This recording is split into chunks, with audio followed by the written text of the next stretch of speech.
ملائکه نر دي او که ښځې.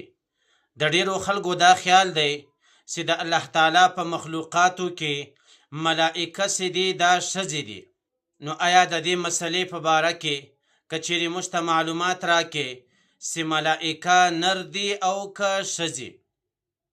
د دې مسلې جواب دا دی چې د ملائکو په وجود باندې ایمان لرل، په هغو باندې یقین کول، دا زموږ ستاسو د ایمان حصه ده.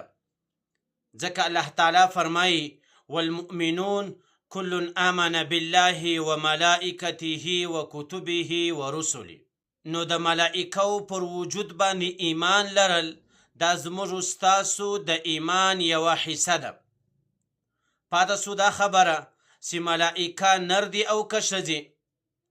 نو ملائکه د الله تعالی هغه مخلوق دی چې هغه له نور څخه پیدا دی، ټول وخت د الله تعالی په عبادت کې مصروفه وي، د الله تعالی په عبادت باندې ستړي کیږي نه.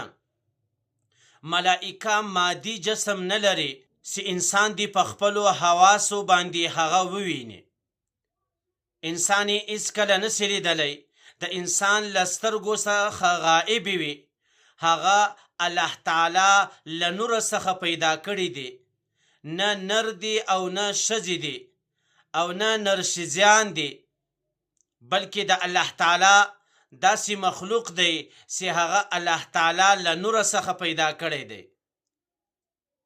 د بشر له ټولو صفاتو څخه دی پاکې دی، لکه غصه، حسد، کین، بغض او داسې د بشر نور صفات لکه خوراک او چشاک او نکاح سو، اولاد سو.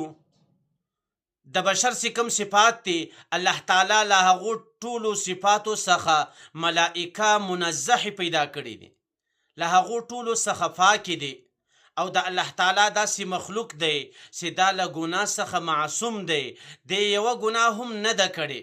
او الله تعالی په اسمان او مځکه کې دی په کارو باندې مقررې کړي دي.